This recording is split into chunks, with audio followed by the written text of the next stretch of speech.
ಇನ್ನು ಬಾಗಲಕೋಟೆಯಲ್ಲೂ ಕೂಡ ಮಳೆ ಆರ್ಭಟಕ್ಕೆ ಅಲ್ಲೋಲ ಕಲ್ಲೋಲವೇ ಸೃಷ್ಟಿಯಾಗಿದೆ. ಮಳೆಯಿಂದಾಗಿ ನೂರಾರು ಎಕರೆ ಗೋವಿನ ಜೋಳ ಜಲಾವೃತವಾಗಿದೆ. ಸೀಗಿಕೇರಿ ಬಳಿ ನೀರು ಪಾಲಾಗಿರುವಂತಹ ಗೋವಿನ ಜೋಳ ಕಷ್ಟಪಟ್ಟು ಬಿತ್ತನೆ ಮಾಡಿರುವಂತಹ ಬೆಳೆ ಸಂಪೂರ್ಣವಾಗಿ ನಾಶವಾಗಿದ್ದು ರೈತರು ಕೂಡ ಕಂಗಾಲಾಗಿದ್ದಾರೆ. ಪ್ರವಾಹದ ಪ್ರಹಾರಕ್ಕೆ ರೈತರು ಕಂಗಾಲಾಗಿದ್ದಾರೆ. ಈಗಾಗಲೇ 2 ಬಾರಿ ಬಿತ್ತನೆ ಮಾಡಿರುವಂತಹ ರೈತರು ಅವಾಂತರ ಆಗಿದ್ರೂ ಕೂಡ ಕೃಷಿ ಅಧಿಕಾರಿಗಳು ಭೇಟಿ ನೀಡಿಲ್ಲ, ನಮ್ಮ ಕಷ್ಟಕ್ಕೆ ಸ್ಪಂದಿಸ್ತಾ ಇಲ್ಲ ಅಂತ ಹೇಳಿ ಅನ್ನದಾತರು ಆಕ್ರೋಶವನ್ನು ವ್ಯಕ್ತಪಡಿಸಿದ್ದಾರೆ. ಈಗಾಗಿರುವಂತಹ ನಷ್ಟವನ್ನ ಭರಿಸಿಕೊಡಬೇಕು, ಸರ್ಕಾರ ಸೂಕ್ತ ಪರಿಹಾರವನ್ನ ಕೊಡಬೇಕು ಅಂತ ರೈತರು ಆಗ್ರಹಿಸಿದ್ದಾರೆ. ಈ ಕುರಿತು ನಮ್ಮ ಪ್ರತಿನಿಧಿ ರವಿ ಮೂಕಿ ಒಂದು ಪ್ರತ್ಯಕ್ಷ ವರದಿ ಕೊಟ್ಟಿದ್ದಾರೆ, ನೋಡೋಣ.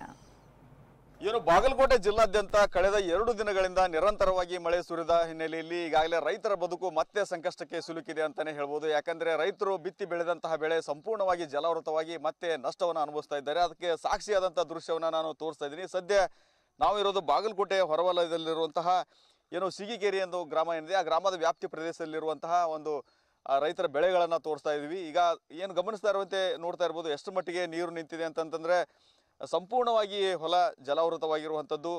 ಇದರಿಂದ ಈಗಾಗಲೇ ರೈತರು ಸಾಲ ಸೂಲ ಮಾಡಿ ಈ ಬೆಳೆಯನ್ನು ಬಿತ್ತಿ ಬೆಳೆದಿದ್ದಾರೆ. ಮತ್ತು ಈಗಾಗಲೇ ಎಲ್ರಿಗೂ ಗೊತ್ತಿರುವಂಥ ವಿಚಾರ ಯೂರಿಯಾ ಗೊಬ್ಬರ ಎಷ್ಟು ರೇಟ್ ಆಗಿದೆ ಮತ್ತು ಅದರ ಪರಿಸ್ಥಿತಿ ಯಾವ ಮಟ್ಟಿಗೆ ಇದೆ ಅನ್ನೋದು. ಅಂಥ ಎಲ್ಲ ಒಂದು ಕಷ್ಟವನ್ನದ ನಡುವೆಯೂ ಕೂಡ ಅವರೆಲ್ಲ ಗೊಬ್ಬರವನ್ನು ಖರೀದಿ ಮಾಡಿ ಇದಕ್ಕೆ ಏನು ಸಾವಿರಾರು ರೂಪಾಯಿ ಖರ್ಚು ಮಾಡಿ ಇದನ್ನು ಬಿತ್ತಿ ಬೆಳೆದಿದ್ದಾರೆ. ಆದರೆ ಬೆಳೆದಂತಹ ಬೆಳೆ ಈಗ ನಿರಂತರವಾಗಿ ಸುರಿದ ಮಳೆಯಿಂದ ಎಲ್ಲವೂ ಕೂಡ ಜಲಾವೃತವಾಗಿ ಏನು ರೈತರಿಗೆ ಮತ್ತೆ ನಷ್ಟದ ಪರಿಸ್ಥಿತಿ ಎದುರಾಗಿರುವಂಥದ್ದು. ಈಗ ಏನು ತೋರಿಸ್ತಾ ಇದೀವಿ ನೋಡಿ ಎಷ್ಟು ಮಟ್ಟಿಗೆ ನೀರು ನಿಂತಿದೆ. ಒಂದು ರೀತಿ ಕೆರೆಯ ರೀತಿ ಪರಿಸ್ಥಿತಿ ಇಲ್ಲಿ ಕಂಡು ಬರ್ತಾ ಇದೆ. ಆ ಲೆವೆಲ್ಗೆ ನೀರು ಬಂದು ಇಲ್ಲಿ ಜಮಾ ಆಗಿರುವಂಥದ್ದು. ಇಲ್ಲಿ ನೋಡ್ತಾ ಇರೋದು ಬೆಳೆ ಕೂಡ ಈಗ ಇದು ನಿರಂತರವಾಗಿ ಇದೇ ರೀತಿ ಇಷ್ಟೊಂದು ಪ್ರಮಾಣದಲ್ಲಿ ನೀರು ನಿಂತಿದ್ದೆ ಆದರೆ ಎಲ್ಲವೂ ಕೂಡ ಲಾಸ್ ಆಗುತ್ತೆ. ಮತ್ತು ಸುಳಿಯೊಳಗೆ ನೀರು ಹೋದ್ರಂತೆ ಇದರಿಂದ ಯಾವುದೇ ರೀತಿ ಮುಂದಿನ ಬೆಳವಣಿಗೆ ಕೂಡ ಆಗೋದಿಲ್ಲ. ಅಷ್ಟು ಮಟ್ಟಿಗೆ ಇದು ಇವರಿಗೆ ರೈತರಿಗೆ ಲಾಸ್ ಆಗುತ್ತೆ. ಆದ್ದರಿಂದ ಇದಕ್ಕೆ ಸಂಬಂಧಪಟ್ಟಂತೆ ಇಷ್ಟೆಲ್ಲ ನಡೀತಾ ಇದ್ರು ಕೂಡ ಈ ಹಿಂದೆಯೂ ಕೂಡ ಮಳೆ ಬಂದಂತಹ ಸಂದರ್ಭದಲ್ಲೂ ಇದೇ ರೀತಿ ಜಲಾವೃತವಾಗಿ ಒಂದು ಬೆಳವಣಿಗೆಯ ಸಂದರ್ಭದಲ್ಲಿ ಈ ಏನು ಗೋವಿನ ಜೋಳ ಹಾಳಾಗಿತ್ತು. ಈಗ ಸ್ವಲ್ಪ ಮಟ್ಟಿಗೆ ಬೆಳೀತು ಅಂತ ಅನ್ನೋಷ್ಟರಲ್ಲಿ ಮತ್ತೆ ನಿರಂತರವಾಗಿ ಸುರಿದ ಮಳೆಯಿಂದ ಮತ್ತೆ ಅದೇ ರೀತಿ ಅದೇ ರಾಗ ಅದೇ ಹಾಡು ಅಂತ ಏನು ಹೇಳ್ತೀವಿ ಅದೇ ರೀತಿ ಮತ್ತೆ ರೈತರಿಗೆ ನಷ್ಟವನ್ನು ಅನುಭವಿಸುವಂಥ ಪರಿಸ್ಥಿತಿ ಬಂದಿದೆ. ರೈತರನ್ನು ಕೂಡ ನಾವು ಮಾತನಾಡಿಸೋಣ ಏನು ಹೇಳ್ತಾರಂತಂದು ಇದ್ರ ಬಗ್ಗೆ. ಸರ್, ಈಗ ಇದೇ ರೀತಿ ಇಲ್ಲಿ ಈ ಭಾಗದಲ್ಲಿ ಸುಮಾರು ಒಂದು 100 ಎಕರೆ ಪ್ರದೇಶದಲ್ಲಿ ಇದೇ ರೀತಿ ಹಾಳಾಗಿರ್ಬೋದಾ? ಹೆಂಗೆ ಆಯ್ತು ಸರ್ ಇದೆಲ್ಲ ಅಂತಂದು? ಸರ್, ಕಳೆದ 5 ದಿವಸದಿಂದ ಸತತ ಮಳೆ ಹೊಡೆಯಾಗತ್ತದ ಸರ್.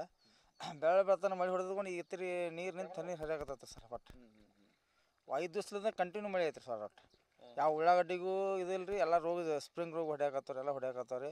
ನೀರು ಅಂಕೂ ನೀರ ನಿಂತು ಹೊಂಟದ್ರಿ. ಬೆಳೆ ಬೆಳತನ ಬಿಸಿಲು ಸ್ವಲ್ಪ ಕಾಯ್ದೈತ್ರಿ, ಮತ್ತು ಬೆಳತನ ಹೊಡಿತೈತ್ರಿ ಮಳೆ.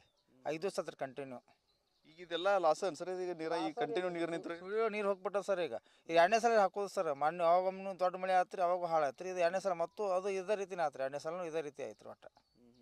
ಈಗ ಲಾಸ್ಟ್ ಟೈಮು ನೀರು ಬಂದಂತ ಆಗಿರ್ಬೋದು, ಇವಾಗಾದ್ರೂ ಯಾರು ಅಧಿಕಾರಿಗಳು ವಿಸಿಟ್ ಮಾಡುವಂಥದ್ದು ಕೆಲಸ ಆಗಾಕತ್ತೈತೋ ಹೆಂಗಂತ? ಯಾರೂ ಬಂದಿಲ್ಲ ಸರ್, ಇನ್ನೂ ಯಾರು ವಿಸಿಟ್ ಬಂದಿಲ್ಲ, ಯಾರು ಬಂದು ಹೋಗಿಲ್ಲ ಸರ್. ಅವರು ಇನ್ನೂ ತನಾದರೂ ಬಂದಿಲ್ಲ.